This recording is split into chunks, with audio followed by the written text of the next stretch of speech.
Dando sequência aqui à nossa 16ª Conferência Internacional do Documentário É Tudo Verdade Petrobras, para mim é um privilégio estar apresentando essa segunda mesa, onde a gente vai ter oportunidade de ter homenageado pela retrospectiva brasileira desse ano, o Sérgio Muniz,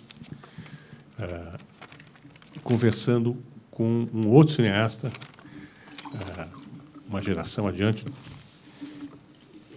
mas também muito importante para o documentarismo brasileiro. O Sérgio Muniz, como todos vocês sabem, está aqui presente e acompanhando a nossa retrospectiva brasileira nesse ano. Ele tem mais de 50 anos de cinema, tem uma influência, uma participação muito marcante na história do documentário brasileiro contemporâneo. Desde o primeiro filme dele que a gente está passando, que Roda e Suas Histórias, feito em 66, na verdade, né? Roda é de 66.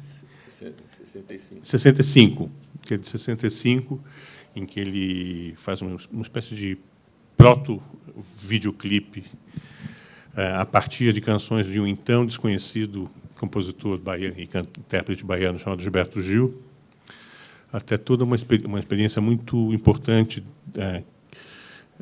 do Sérgio em parceria, sobretudo com Thomas Farkas, com Geraldo Sarno, para o desenvolvimento de dois grupos de filmes muito importantes para o documentário brasileiro. O primeiro, ainda nos anos 60, daquela série Brasil Verdade, e depois o que seria chamado de Condição Brasileira, no qual ele participou ativamente da pesquisa, participou da produção e realizou dois dos filmes formalmente mais interessantes ali dessa viagem no começo dos anos 70, final dos anos 60, começo dos anos 70, que foram o Best e o Rastejador SM. O Sérgio vai continuar a dirigir curtas-metragens, longas-metragens, e tem um papel muito importante no intercâmbio entre o cinema brasileiro e o cinema latino-americano.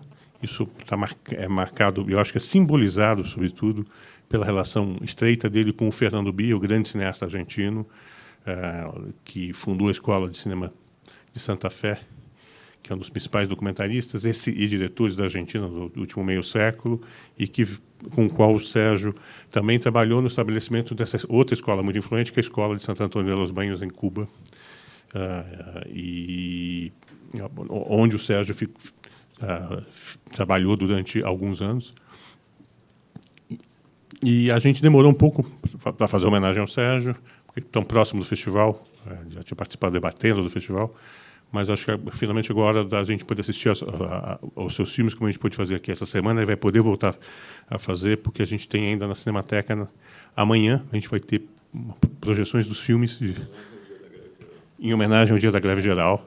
A gente vai ter essa projeção. E o Aurélio Miquiles já abriu o festival, já concorreu com o Cineasta da Selva, já abriu com o filme que ele está lançando em DVD aqui, Tudo pelo Amor do Cinema, sobre o Cosme Alves Neto, que é um grande curador e amante do cinema, que, sobretudo, cuidou da Cinemateca do MAN, no Rio de Janeiro, com muito carinho, e também foi um dos homens que mais contribuiu para essa relação do cinema brasileiro com o cinema latino-americano contemporaneamente. Eu agradeço ao Aurélio demais por ter aceito o meu convite para entrevistar o Sérgio Muniz, como o Sérgio gosta de falar, o penúltimo filme dele chama Amizade, e é um longa-metragem em vídeo em que ele entrevista vários dos principais amigos dele, uma espécie de... Ele não vai gostar do que eu vou falar, mas é uma espécie de autorretrato pelos outros, porque não é um retrato dos outros, mas é um retrato da importância da amizade, e ele não faz a biografia das pessoas, mas ele conversa sobre, filosoficamente, o que é a amizade. E quando eu pautei essa mesa, eu tinha isso na cabeça, porque, na verdade, aqui o que tem é uma conversa entre dois amigos. E é um prazer poder estar montando o palco para isso aconteça. Sem mais, eu passo a palavra para o Aurélio. Agradeço demais ao Sérgio Muniz por ter participado com a gente na montagem dessa retrospectiva e por estar tão presente no É Tudo Verdade 2017.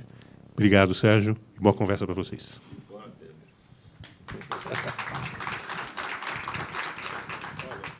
Bem, boa tarde.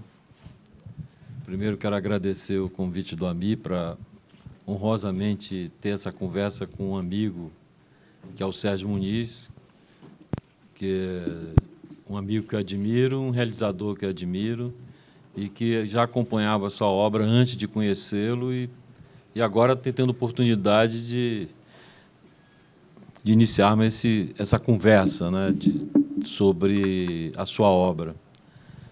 Primeiro, porque esse é o ambiente ideal, né? O Festival de Documentários, É Tudo Verdade, é o lugar certo para a gente não só resgatar, reencontrar os grandes fazedores de documentários, como fazer novos fazedores de documentários. É o que está acontecendo já faz 22 anos.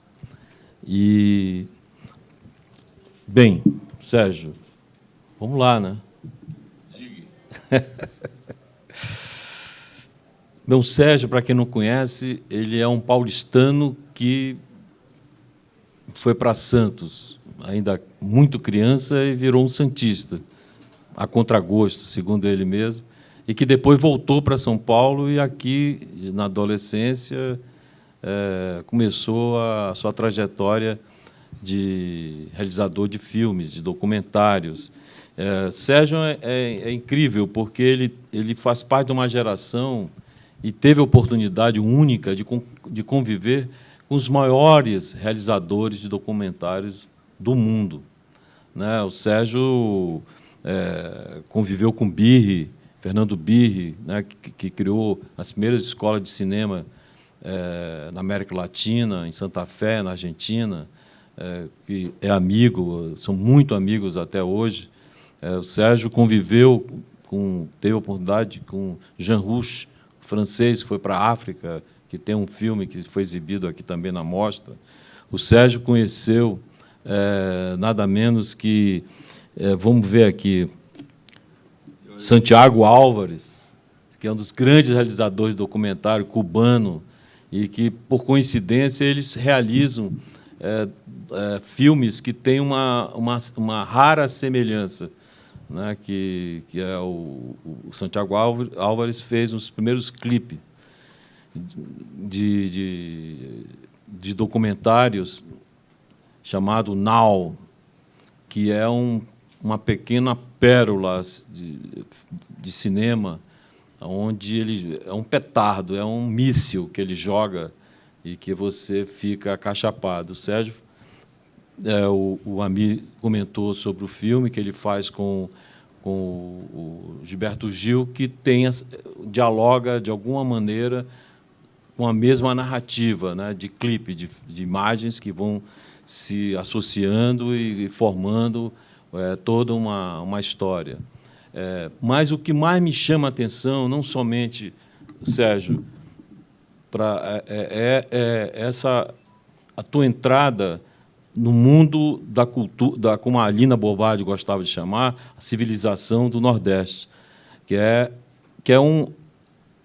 antes de acontecer esses filmes que foi depois denominado e acertadamente pelos Corel de Caravana Farcas, tinha aqui e ali alguma coisa do Nordeste, mas sempre no adjetivo, né? É o Paraíba, é o baiano, é o retirante.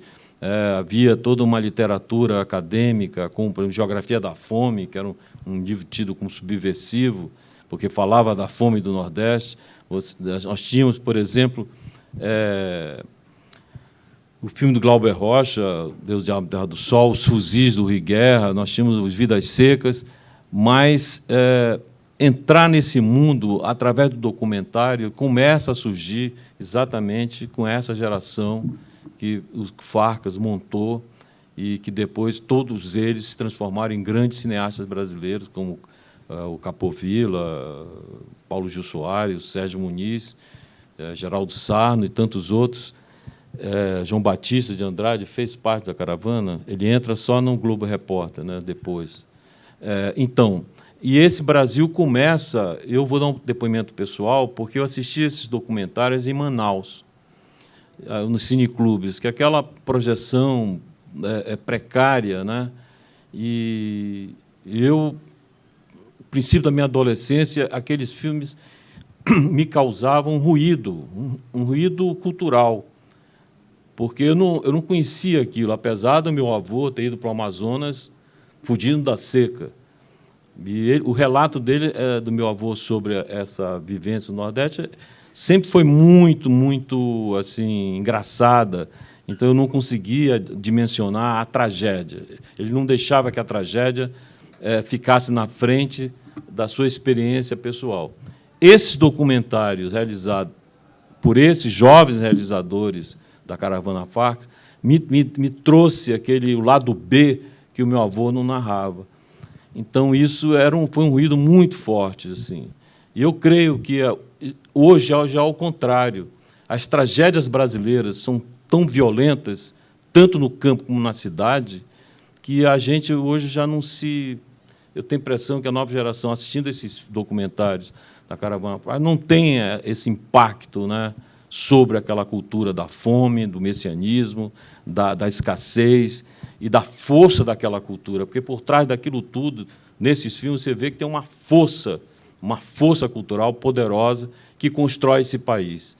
E como esse país, e o melhor que esse país produziu, que é na música, que é na religião, enfim, que tirando os políticos nordestinos, por exemplo, mas a literatura nordestina, todos eles trazem nessa força.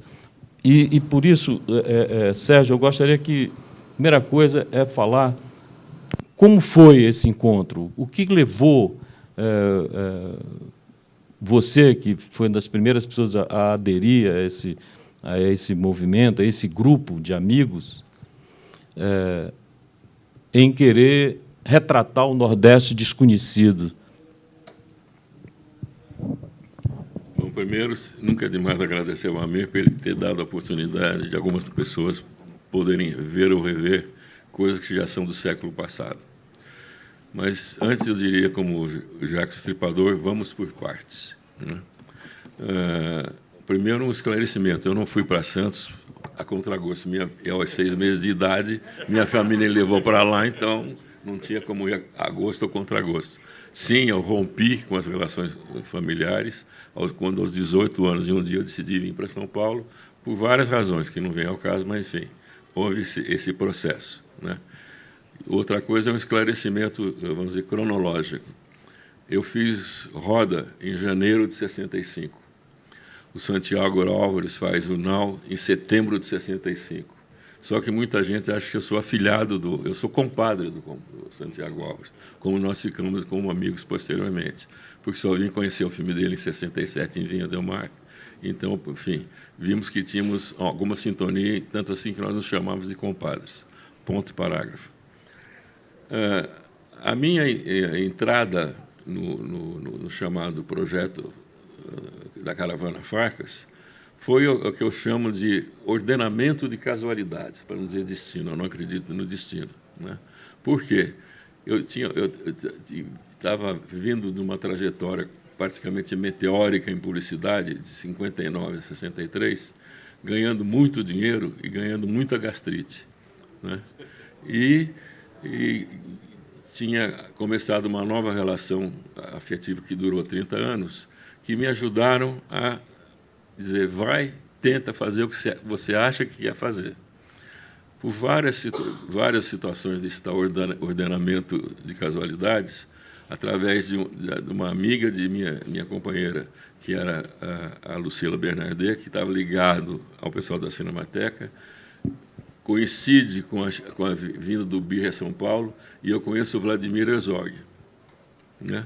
Vladimir Herzog, depois no início da construção dos primeiros 4 documentários do Farkas, o Vladimir Herzog ia fazer a direção de produção do documentário do Geraldo Viramundo. Quando, em agosto ou setembro de 64, ele decide ir para a Inglaterra trabalhar na BBC, e me convidaram para ser diretor de produção. Aí que eu entro. Se o Vlad não tivesse ido embora, não tinha roda, não tinha nada. Como é que eu faço roda? Eu conheço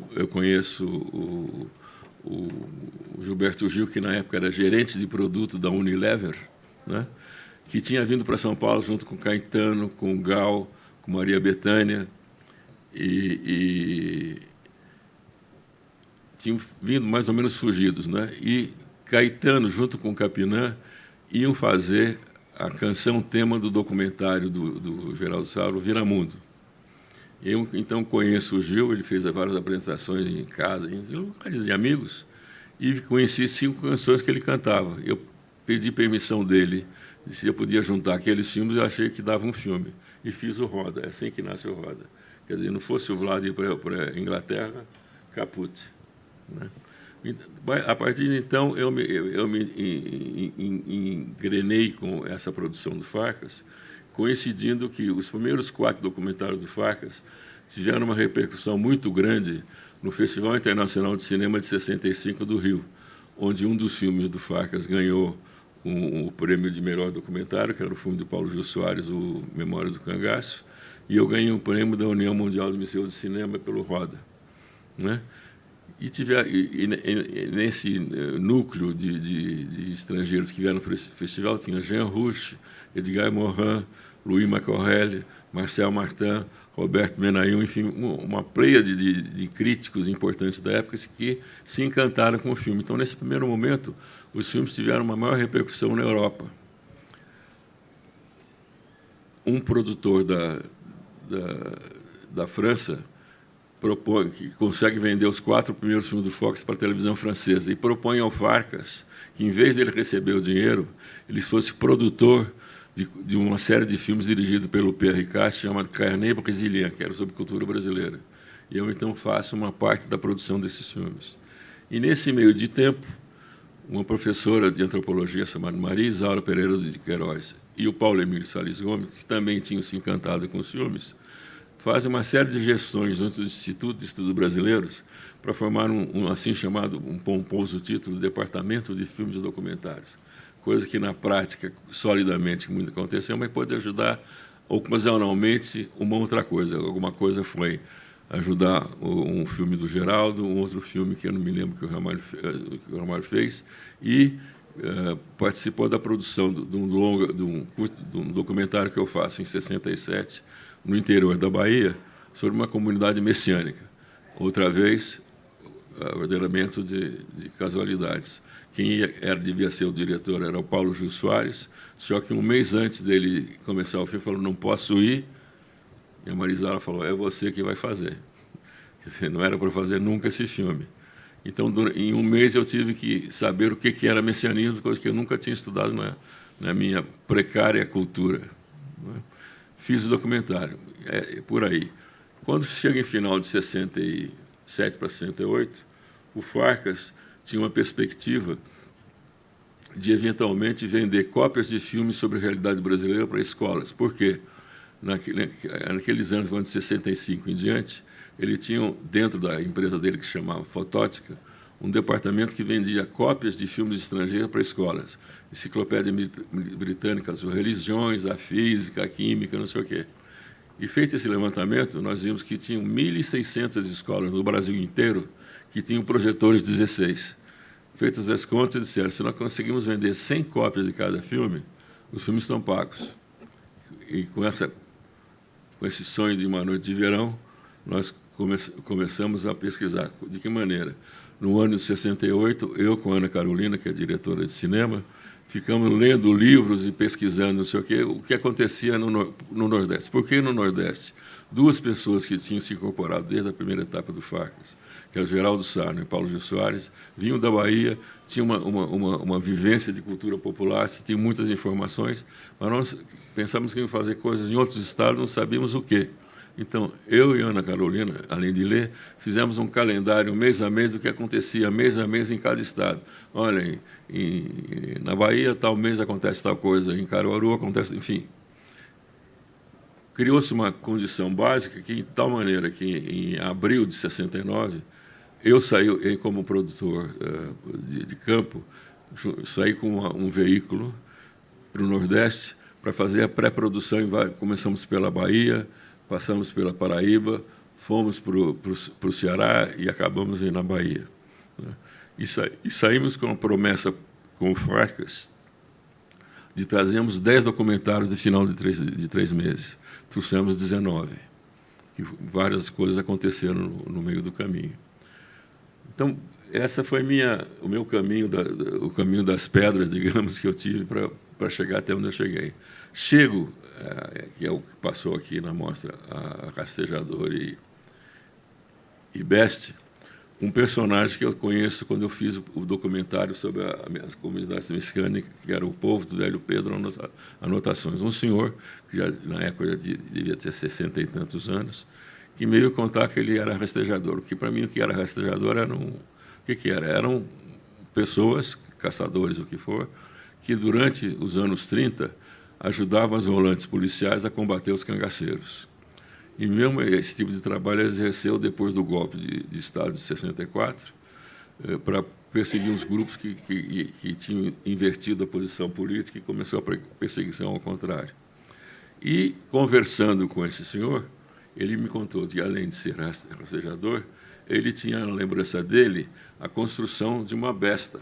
Besta é aquela arma medieval que você dispara uma flecha. Bom, eu, muito estúpido, na época, eu não gravei nem filmei nada com ele.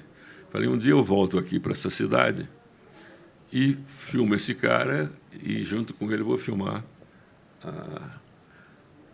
a Best, vai fazer parte do documentário. Consegui voltar em 69, final dessa trajetória que eu falei, começou em abril e termina em junho.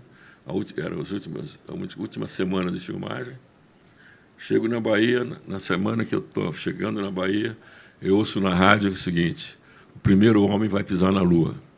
Como eu tinha ouvido as transmissões anteriores da Voz da América, as besteiras e barbaridades que o locutor falava, eu falei, Best vai ser um filme à parte, eu não sei o que vai acontecer, mas eu vou pegar a imagem da construção da Best e vou pegar a narração da Voz da América e seja o que Deus quiser. E que Deus quiser, deu certo. Mais uma vez, ordenamento de casualidades. Até aí eu chego. Se você quer, eu continuo depois. A continuação da... Enfim, aí esses filmes terminaram. Você foi o rastejador, também te levou... Última semana, foi uma semana durante o mês de julho de 69. Eu fiz o Rastejador e Best em uma semana.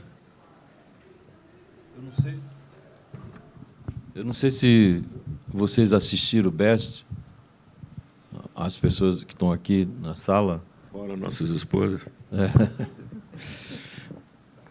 Porque o que o Sérgio fez foi uma montagem paralela, não visual, mas de áudio, né?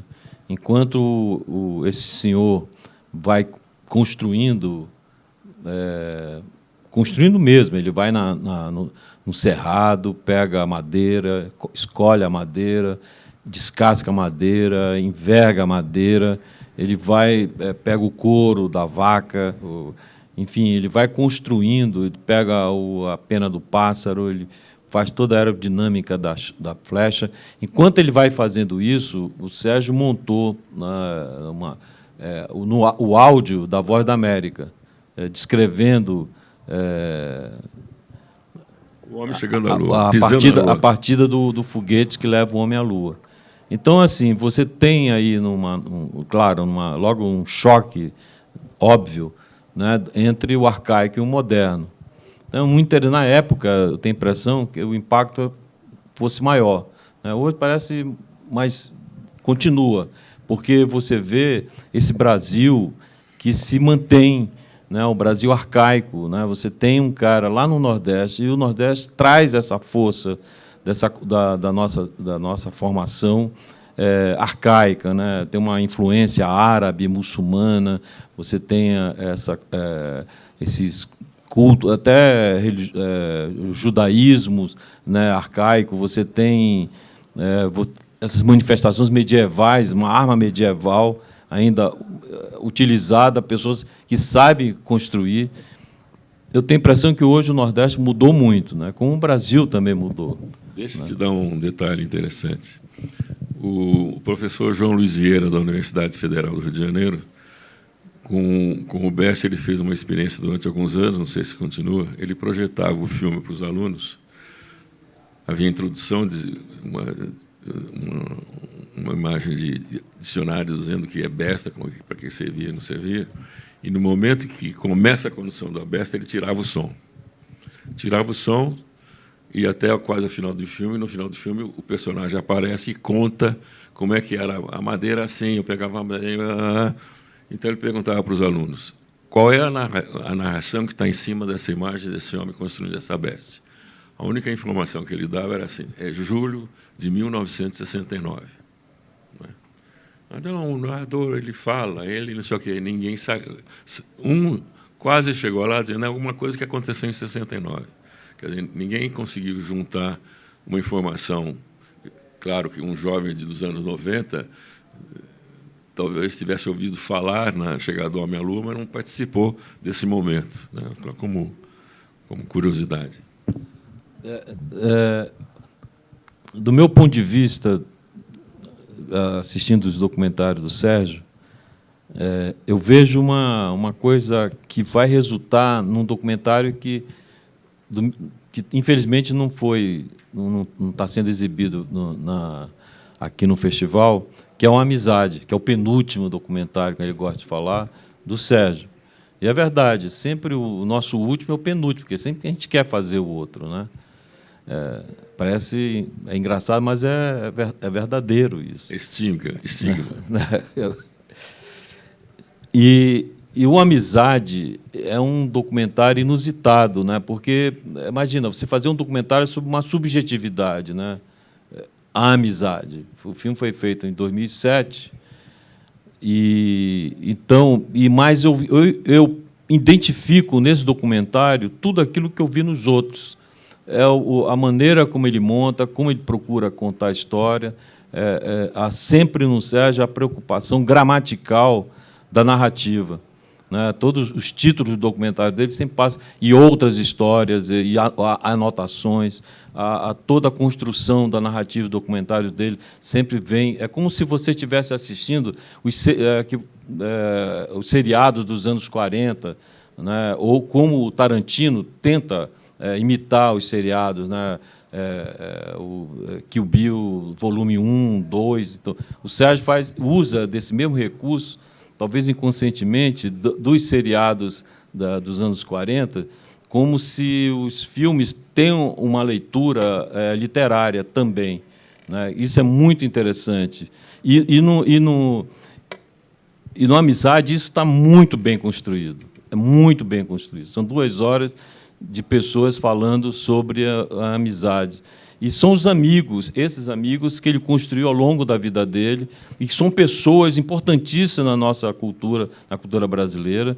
Jean-Claude Bernardet, Thomas Farkas e Maurício Segal. Enfim, são as pessoas que você vai encontrando, aqueles personagens que estiveram presentes nos anos 20, no século XX, na cultura brasileira, estão aqui.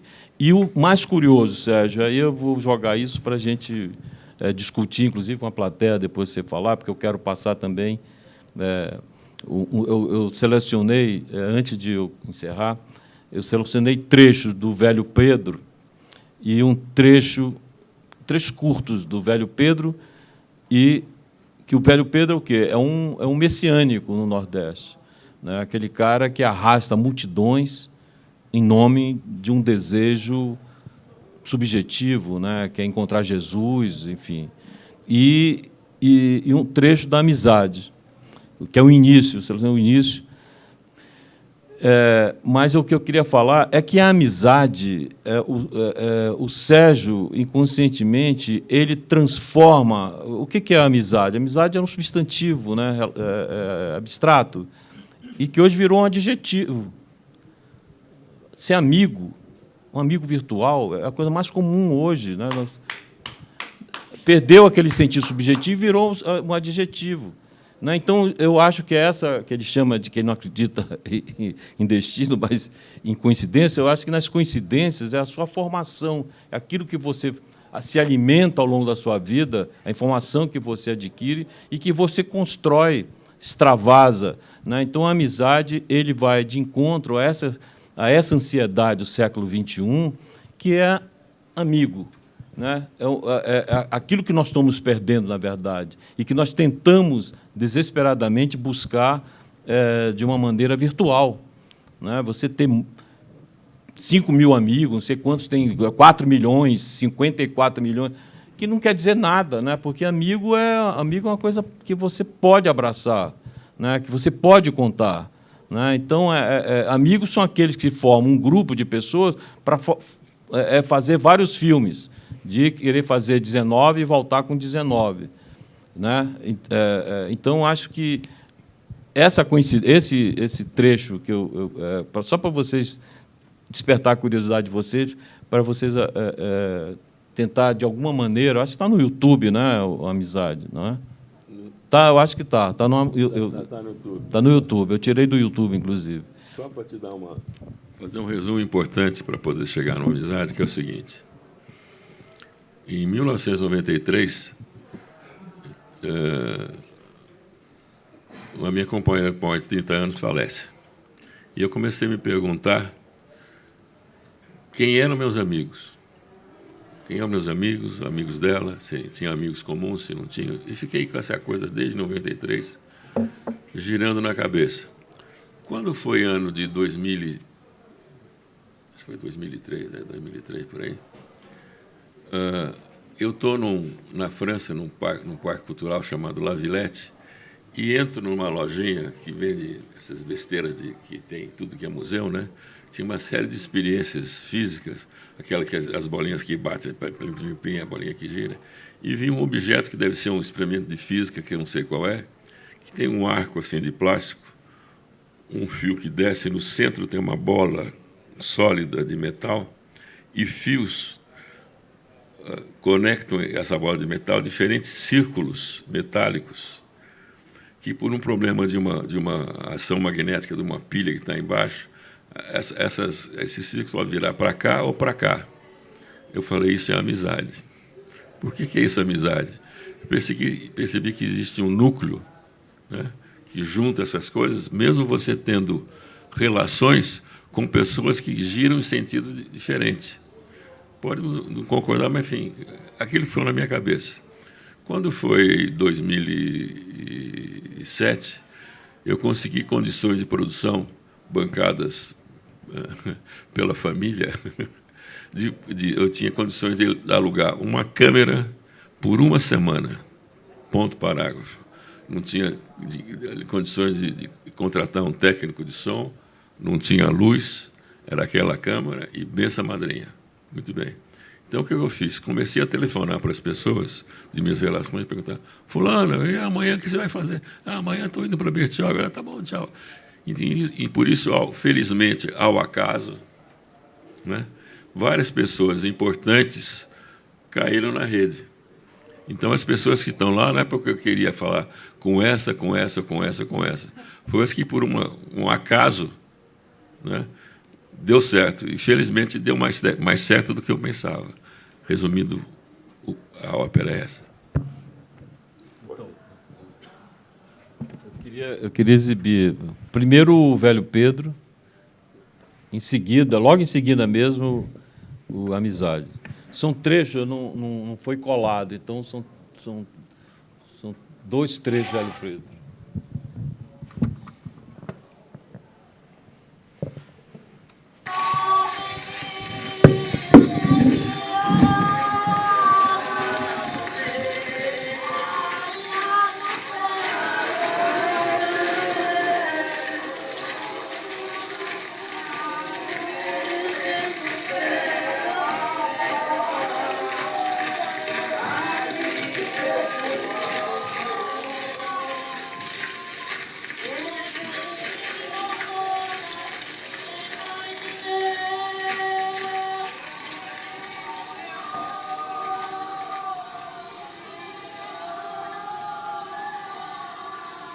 Pedro Batista da Silva, natural de Alagoas.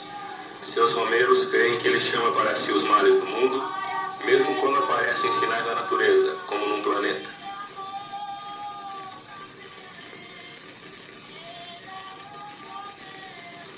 Esse não é o planeta que tem no céu, sabe? Por ali, bem, era pra cima aqui.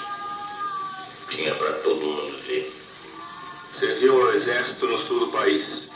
Participou da campanha do contestado contra o monge João Maria.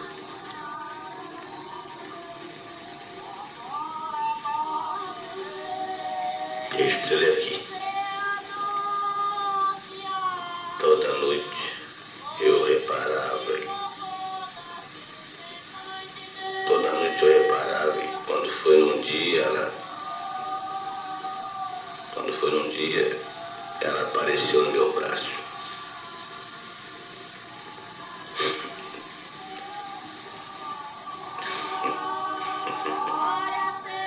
Deu baixa, foi marinheiro, depois estivador em Santos, Paranaguá e Rio de Janeiro. Ainda no sul, diz ter recebido uma iluminação para ir pregar no Nordeste. Volta a pé até Alagoas. Em suas peregrinações pelo sertão, foi perseguido pelos médicos, pela igreja e pela polícia.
E de onde vêm os romeiros de Pedro Batista.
Bom, eu naturalmente não vou ter tempo e nem pretensão de escrever um tratado sobre amizade, né?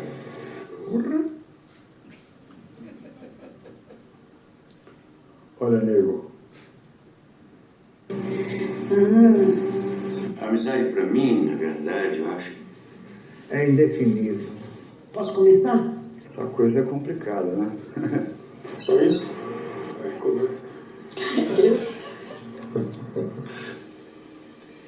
Pergunta muito difícil. Amizade é amizade.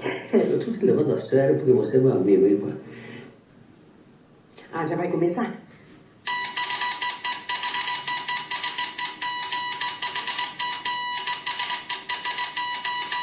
Eu considero a amizade, em primeiro lugar, o bem-querer. Um bem-querer que às vezes não tem motivo, mas é a outra pessoa como alguém que você quer.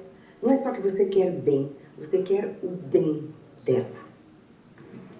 É uma relação afetiva sem cobrança, em que você aceita outra pessoa do jeito que ela está e a outra pessoa te aceita do jeito que você está. A amizade é talvez a propriedade humana, e só humana, eu acho, que a gente tem que cultivar, tem que manter e tem que, como é que eu vou te dizer, tem que crescer sempre que possível. As palavras me somem de vez em quando, porque como é que eu vou definir uma amizade? O que é uma amizade? Para mim, é a coisa mais importante que eu tenho na vida.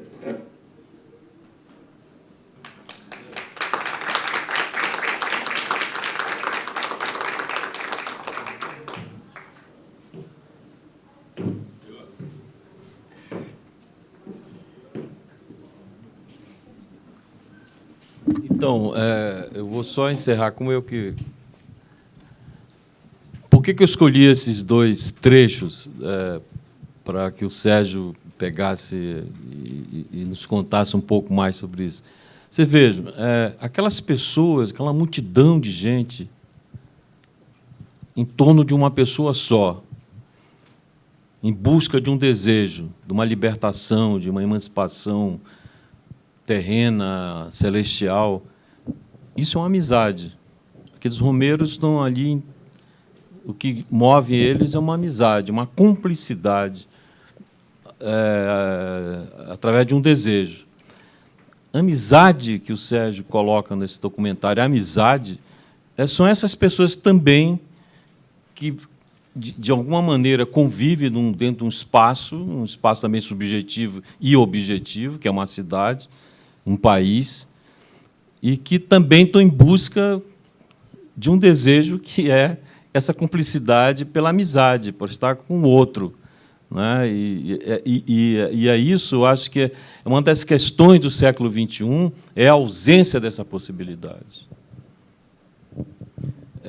Eu acho que nós estamos... Esse documentário ele joga uma questão dessa não amizade, porque a amizade virou um adjetivo.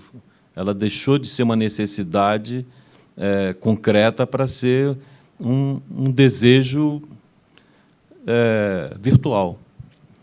E as pessoas se encontram num mundo meio errantes, né? Já com aqueles romeiros. A humanidade hoje está numa situação dos romeiros, né? Em torno de uma figura que se diz detentora de uma verdade. Então, acho quando eu assisti esses documentários, me deu essa mexida na minha cabeça, Sérgio, e te parabenizo por ter feito ele. Não me culpe. Para mim, até vocês certamente não vão ter oportunidade tão cedo de ver a família inteira, mas a primeira pergunta começa a promover uma sucessão de perguntas: o que é amizade, o que é o amor, o que é amizade compartida, o que é pior, perder uma amizade, perder um amor, e assim por diante, né? E as pessoas vão elaborando as suas reflexões sobre o tema. Acho que o que mais se aproxima de uma relação coletiva de amizade é solidariedade. Sabe, a solidariedade promove laços e pode conduzir a situações e ações que possibilitam até que isso se vire numa amizade, né? Porque a amizade e amor são muito semelhantes em certas configurações. Como definiu o Birri, num dos entrevistados, ele falou: a amizade é o pássaro do amor a quem se cortou as asas. Quer dizer, uma relação. E, para muita gente, perder um amigo é mais sério do que perder um amor. É mais trágico perder um amigo do que perder um amor. Uma amizade não tem que ter a frequência que o amor exige. Você pode passar anos sem encontrar uma pessoa e, no dia que você encontra, é como se uma conversa anterior se restabelecesse. O amor tem outras exigências, né? Não tem nada a ver com paixão. Paixão é outro departamento, né? Mas amor é por aí. Então, o filme circunda em torno disso. Claro que acho que deve acontecer que, em outras circunstâncias culturais, o amor seja visto um pouco mais diferente, mas as condições básicas, que é o que é o amor, o que é a amizade, a semelhança entre os dois e o sentido de perda de cada um dos dois, acho que é permanente em toda e qualquer cultura. No caso do povo do Velho Pedro, existia essa amizade, mas tem essa solidariedade que era galvanizada por uma necessidade de sobrevivência. Era uma população miserável, não é? Que se reúne em torno desse Pedro Batista. Se verem geograficamente, se vocês olharem o mapa da Bahia, tem a cidade de Jeremoabo aqui e a represa de Paulo Afonso aqui. No meio está essa cidade, que é do lado do famoso Raso da Catarina, que é onde, por muitas vezes, o bando de Lampião se refugiou em terras de um coronel político que tinha em Jeremoabo, né?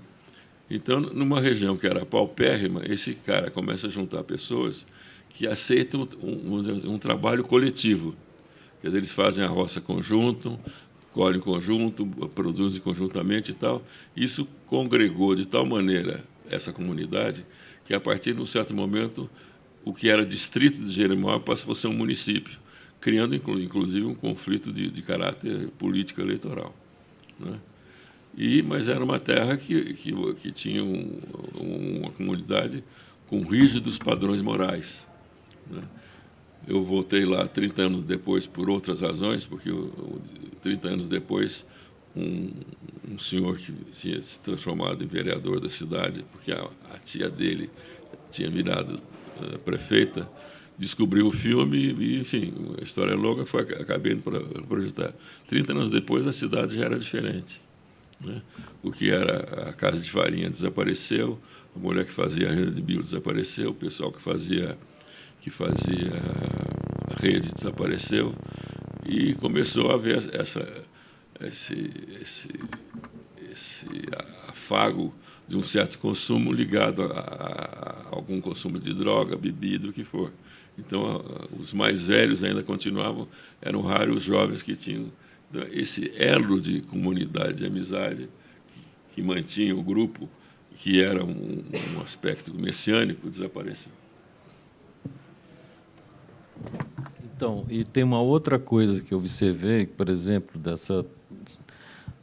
das misturas que você faz entre o arcaico e o moderno, é que, por exemplo, na abertura, né,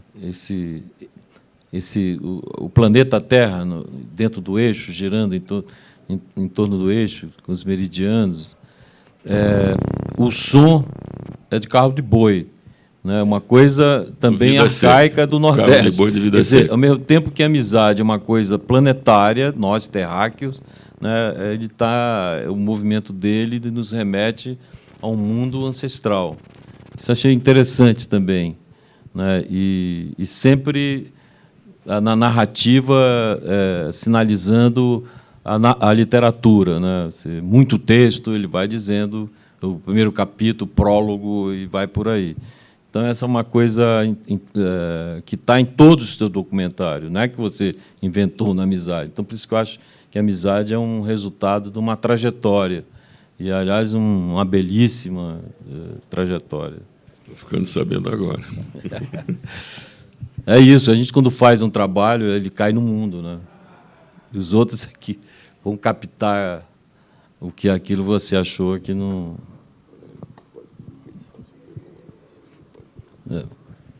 Bem, dito isso, fica aberto a temporada de perguntas. Quem faz a segunda, que a primeira nunca ninguém faz. Tem que ser por papel ou pode ser ao vivo? Não, por favor, era ao vivo, né? Ao vivo em cores. Eu falo bem alto. Tá bom. Sérgio, eu queria que você falasse da sua participação no Globo Repórter, na fase áurea dele, do Paulo Gil Soares, na coordenação, ali 73, 79, né? E se você vê o Globo Repórter como uma extensão da Caravana Farkas, porque os temas continuavam parecidos, a paixão pelo cangaço, uma série de temas ligados à cultura nordestina, teve muito essa característica, né? E também eu queria que você contasse como é que, aí mudando totalmente de assunto, como é que o Birri entrou na sua vida, porque essa amizade foi tão profunda e tão duradoura, né? São as duas questões. Deixa eu começar pelo Birri, que é mais fácil. Acontece que no início dos anos, final dos anos 50, 60, início dos anos 60, o Rudá Andrade, que tinha sido colega de turma do Birri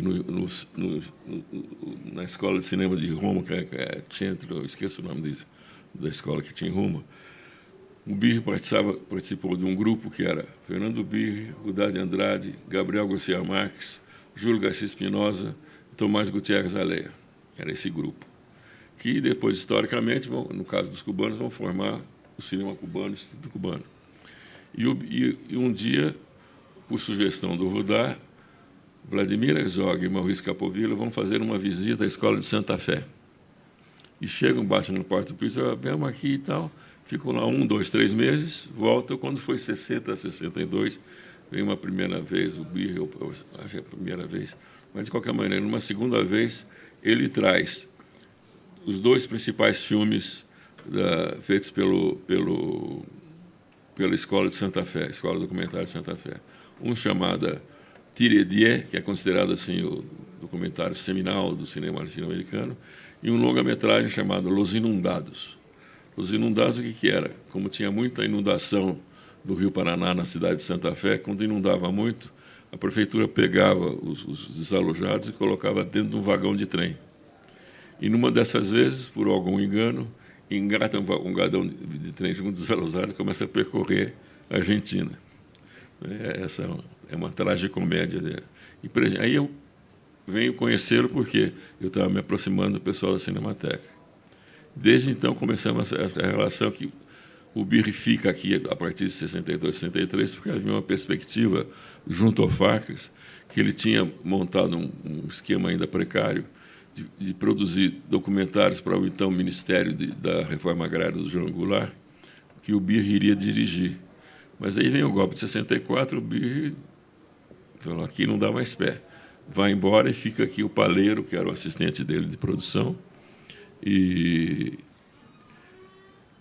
quando eu vou em 66 para o Festival de Florença, levando, junto com o Vlado, alguns documentários do Farkas para um festival, nós ficamos com o Birri na casa dele. E desde então, cada vez que ano e meio ia para a Europa, eu passava em Roma, frequentava o Birri, enfim. E acompanhei um longo processo dele, ele demorou 11 anos para montar um filme dele chamado Org, que começa a produção de um jeito, no meio do caminho desanda, porque o produtor não quer mais saber do fim, enfim. Era uma história muito complicada. Então havia essa frequência não só de cartas, mas de presença física, né? Quando foi em 1985, sem contar que começamos a nos encontrar nos festivais de Havana, o primeiro de 79. Né? Quando foi em 85, quando eu após muitos anos não ter ido ao festival, eu falei, esse ano eu vou, senão nunca mais me convidam. Eu vou e tenho uma conversa com o então presidente do Instituto de Cinema, que era o Júlio Garcia Espinosa, que disse, olha, não pode falar ainda, mas existe uma proposta que no final do festival esteja anunciada a formação de uma escola de cinema aqui em Cuba. Mas ainda... Eu fui lá de índio, não era cacique, não tinha filme, não tinha nada. No final na sessão final de encerramento, o Barbachef foi lá fazer um discurso.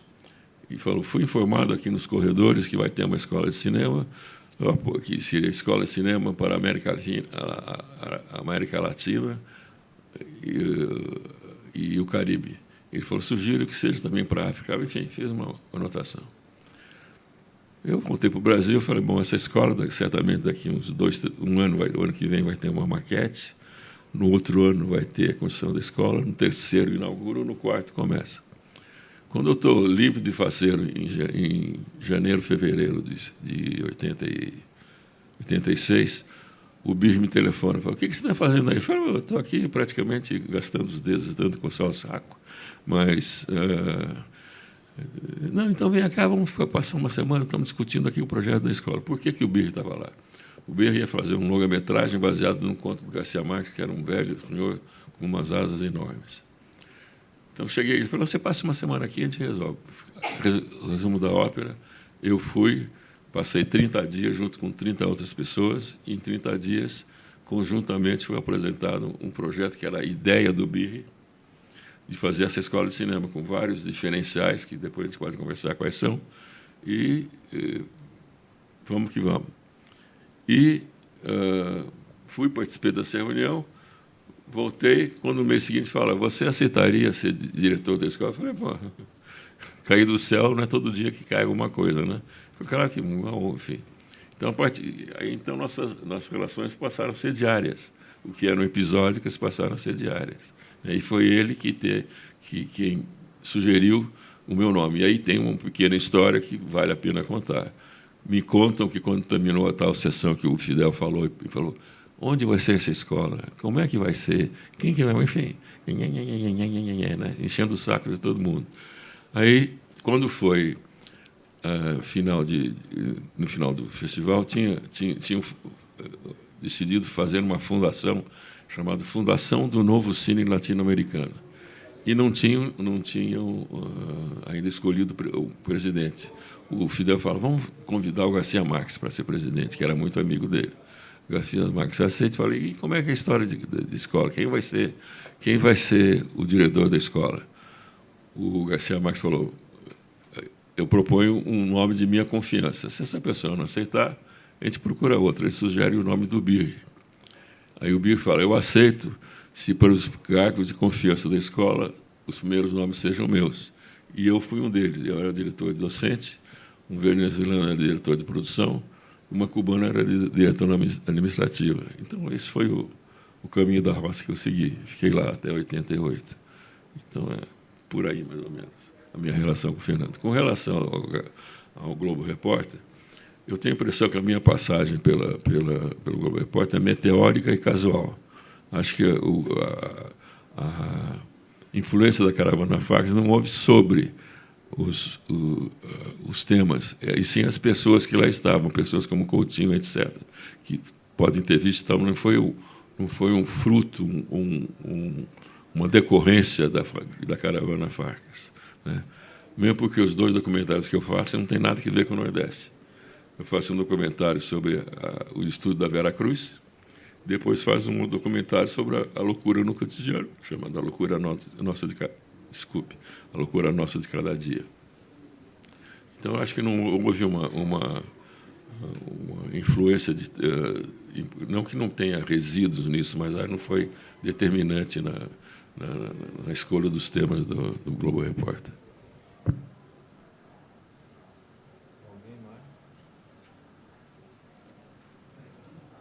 Eu não vejo, mas pode falar. No documentário Fala o seu nome.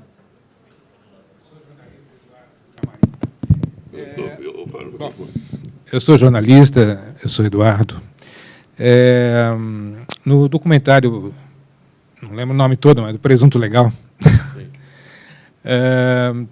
Enfim, tem uma passagem ali que a gente, quando vê o filme todo, também não estava na época nem nada, mas há uma passagem ali que a gente fala, por que não foi mais explorado? Lógico que o tempo era ditadura, era difícil seguir mais a fundo em certas questões, mas quando a gente vê ali sendo dito que aquela escuderia Lecoq era formada só por 30% de policiais e o resto eram promotores, né, gente da sociedade civil, a gente fala, por que isso aí não foi mais explorado? Enfim, era outro tempo, mas eu gostaria que você falasse um pouco sobre isso. Eu tentei, as informações que eu passei, como é que eu começo a me interessar pelo presunto legal? Entre 89, 88, 68, 68, 69, ainda havia algumas publicações de imprensa que filtravam reportagens interessantes. Uma delas era a revista Realidade, tinha outras revistas. Então, o que eu fiz, comecei a juntar meramente por aquela ideia. Um dia eu vou fazer um documentário sobre o que havia na imprensa. Então, o que eu fiz foi, pura e simplesmente, selecionar o que tinha sido publicado naquela época, primeira coisa. Segunda coisa, obviamente, eu não conseguiria nunca ter uma entrevista com nenhum dos membros do Esquadrão da Morte. Tanto assim que eu tento sugerir ao espectador que, sabendo que aquele ator está falando é o Bicudo, que o outro ator é o Fleury, né? Enfim. Não explorei por essa época, porque não havia. E a razão que depois pela qual o filme toma sua estrutura final, seu desenho final, foi que no final de 70, lá por outubro, por aí, um amigo meu que tinha arrendado o Teatro São Pedro em São Paulo, que na Sala Grande era um grande espetáculo da Maria Apelli com aquele Nanini, como é o Marco Nanini, e em cima ele estava ensaiando uma peça chamada O Interrogatório, que é uma peça no alemão sobre um julgamento de ex-oficiais de campos de concentração nazista. E quase ao mesmo tempo estreava no Arena a peça do Bertolt Brecht, A Resistível Ascensão de Arthur Guy, que é uma metáfora sobre a ascensão do nazismo a partir do mercado de legumes e frutas de Chicago. Bom, então eu assumo esse teatro e, a partir de janeiro, fevereiro do ano seguinte, começam a filtrar informações de que havia tortura. E uma das pessoas torturadas foi esse senhor chamado Maurício Segal.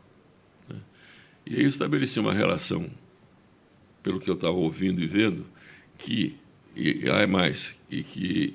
quem estava torturando essa turma do Maurício Segal era o pessoal do Esquadrão da Morte de São Paulo, comandado pelo Fleury, porque ele foi uma das pessoas que o torturaram.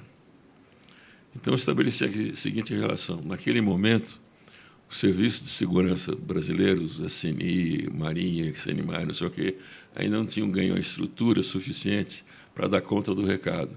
Então, o Esquadrão da Morte em São Paulo se viu de ensaio geral para a moçada aprender como é que matava e torturava na repressão. No momento seguinte, quando esse serviço foi prestado e a moçada aprendeu como é que matava e torturava, eles puderam desalojar e pôr para escanteio o Fleury e sua companhia. Nunca me ocorreu, na época, falasse que não é só policial. Nem pensei, na época, de entrar nesse caminho. Talvez fosse o caso de entrar hoje, mas não entrei por esse caminho, né? Fundamentalmente foi essa relação. E o filme teve uma vida desconhecida até 2003. Porque esse filme comecei uma primeira limpada de imagem aqui no Brasil, depois, com a ajuda de companheiros daqui do Brasil e da Itália e da França, consegui um dinheiro para passar 6 meses na França para montar o filme.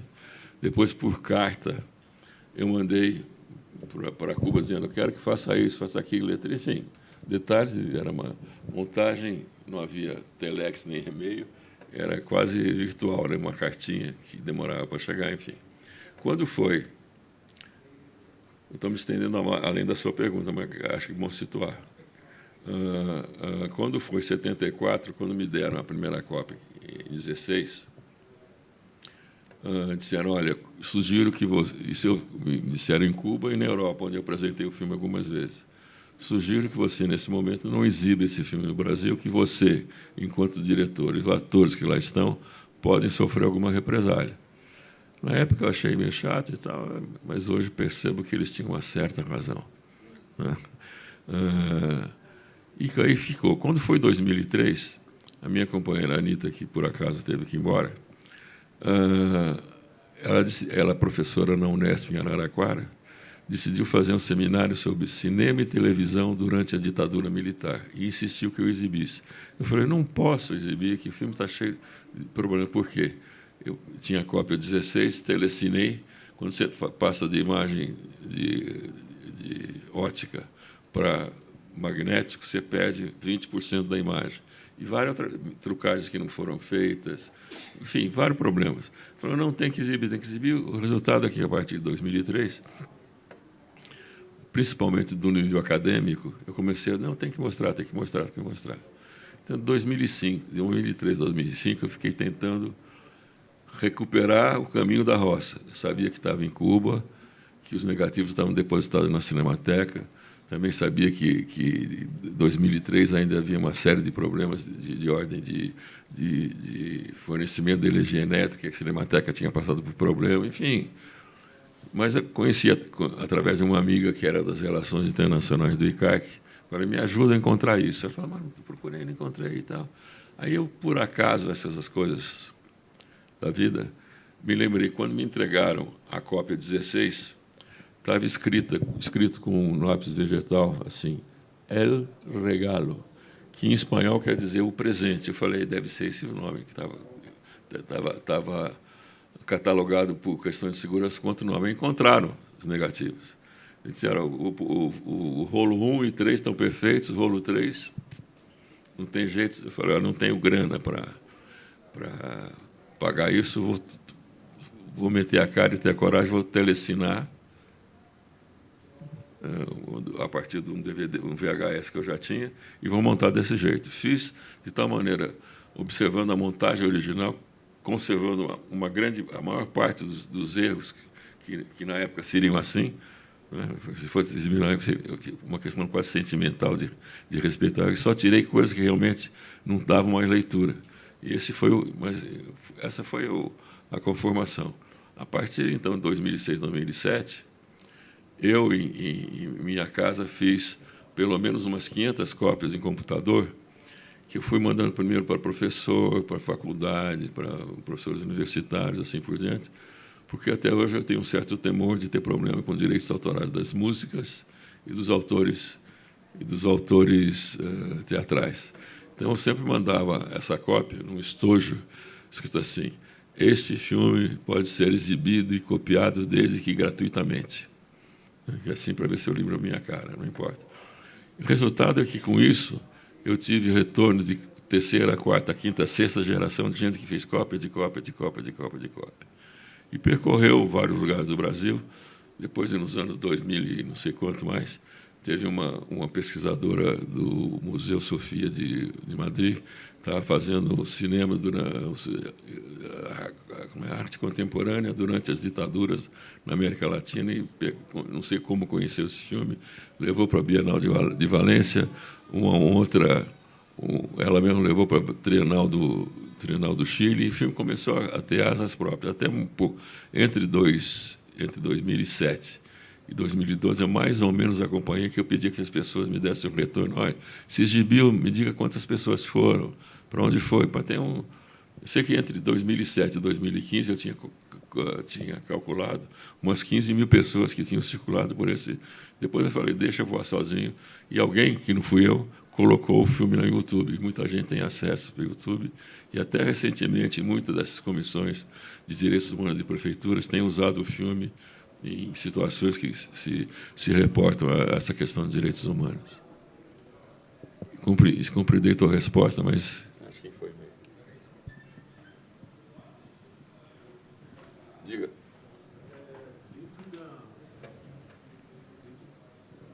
Diga seu nome. José Roberto Churran. Dentro da criatividade, da palavra criatividade, e o senhor fala muito da década de 69, né, a ditadura, a palavra criatividade, né? Quais foram as dificuldades de se criar? O senhor falou de Gilberto Gil, me remeteu até a Tropicália. Como que era essa coisa da criatividade para fazer os trabalhos? No caso do senhor, documentários, o Gilberto Gil, a música, como que era? Eu queria entender assim, como que era essa questão da criatividade, de se trabalhar, de produzir, de como os cuidados. Está me complicando, mas tudo bem. Seguinte, no caso de Roda, primeiro, o Gilberto Gil não era conhecido, então ele aceitou de boa de me emprestar 5 canções sem nunca pagar um tostão de direito autoral. Só que eu faço esse curta, é o meu primeiro trabalho. Eu nunca tinha feito escola de cinema. De cinema conheci o que eu via e um que outro livro que eu tivesse lido, mas fazer nada. O que era um ônus porque eu não ter formação, por outro lado, era um bônus também, porque eu também fazia coisas que, se tivesse algum limite formal, cuidado, não pode fazer isso ou aquilo.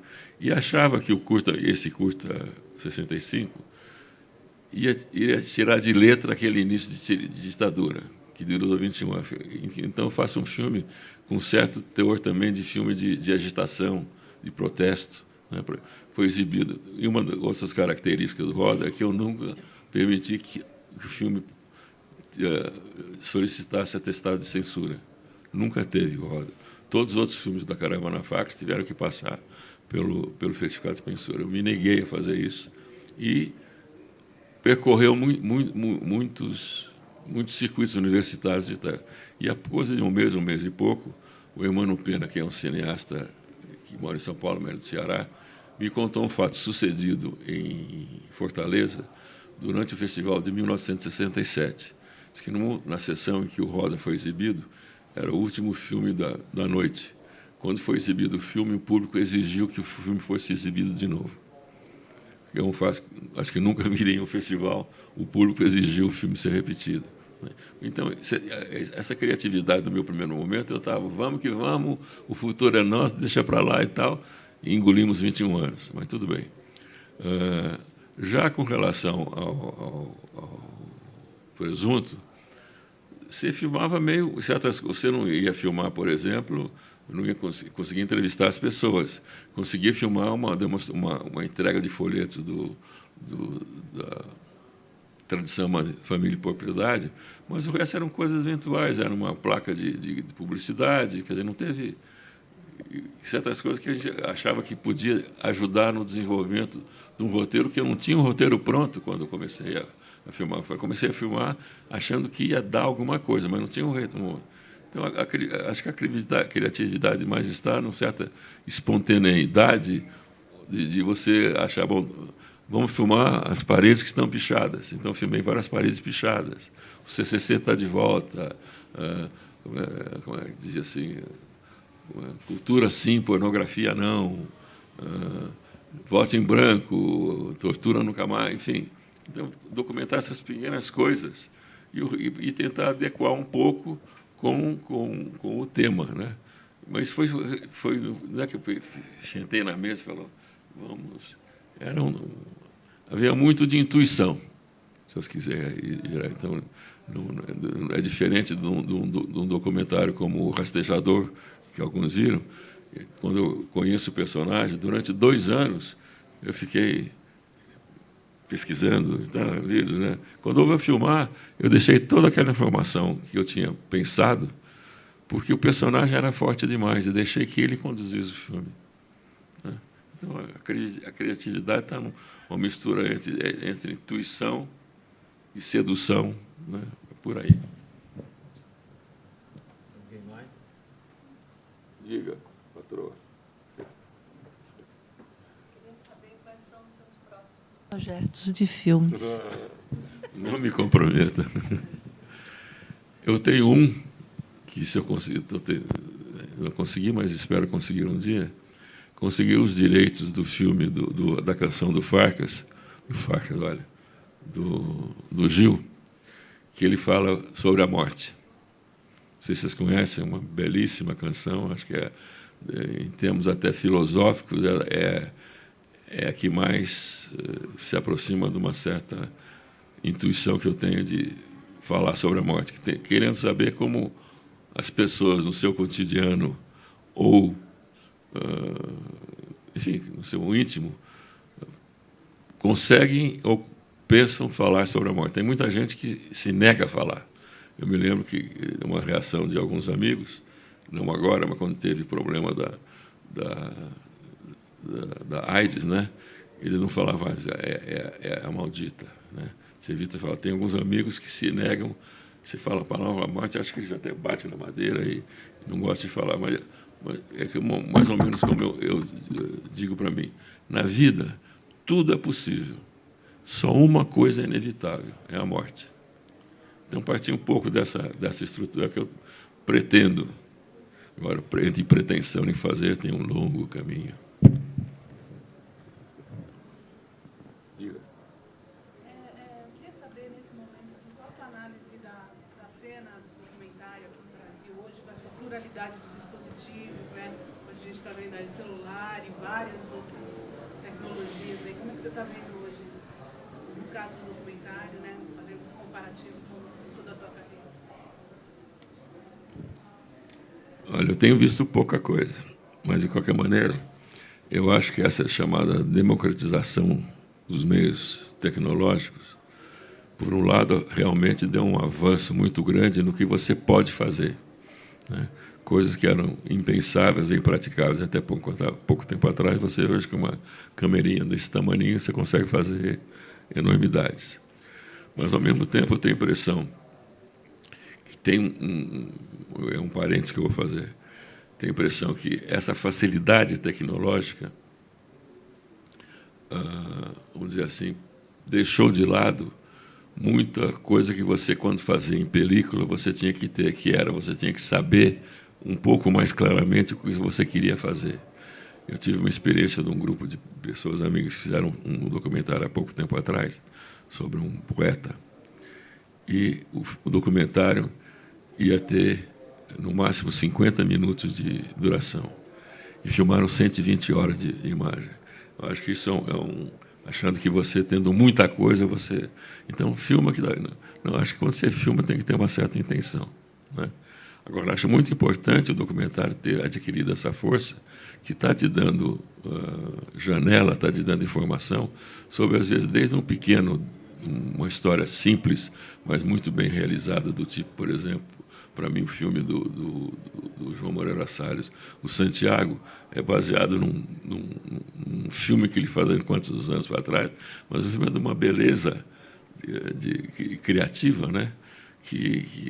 Do que era uma história dele com um ex-mordomo, que vai desde isso até um outro filme bem anterior dele, que para mim é dos documentários melhores que existem sobre como se diz, não, o anterior, a história de uma guerra particular, né, que é outra coisa, que é um contraponto a esse filme do Santiago, né? Então o universo é muito amplo. E, daí no mais, tem muito jovem, o que é mais importante, que continua essa batalha. A própria história desse festival é comprovação disso, né? Hoje em dia, quantos documentários são obrigados? Deixam de ser exibidos, porque não foram selecionados, mas são centenas. O problema continua sendo por onde esses filmes vão ser exibidos. Que esse é o gargalo até hoje, que não está resolvido, né? De maneira nenhuma, acho que está até mais complicado. Que a gente vê o que eu chamo, não pejorativamente, mas dramaticamente, dos guetos culturais. Para mim, festival é um gueto cultural, né? Você vê nesse festival, no outro. Pode ver, parece que no Brasil hoje tem cento e tantos festivais, né, Maria?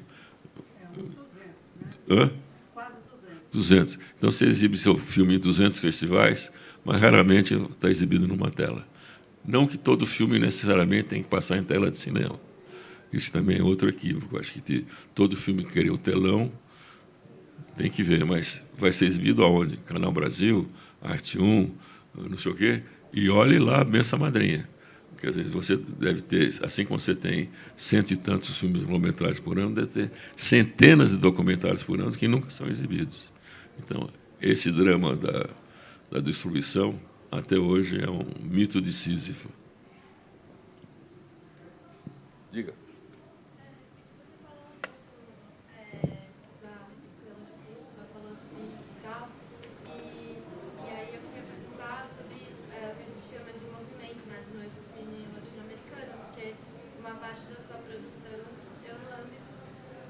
Desse encontro, dessa movimentação de cineastas. E aí eu queria saber, porque esse ano faz 50 anos, né, do primeiro encontro de cineastas latinos. E aí eu queria saber como você olha para isso hoje. Eu tenho um cineasta mexicano que, há alguns anos, participando de uma conferência semelhante a essa em Cuba, ele dizia: nós somos os dinossauros do século passado, vamos ver o petróleo daqui a pouco, né? Então, uma parte da geração que participou desse Festival de Vinha del Mar em 67 conseguiu propor muitas coisas interessantes, né? Uma delas vai demorar para acontecer, que é a escola porque inicialmente não se pensava, Cuba não pensava ter uma escola em Cuba, por várias razões. Mas acabou. Está na hora, não está?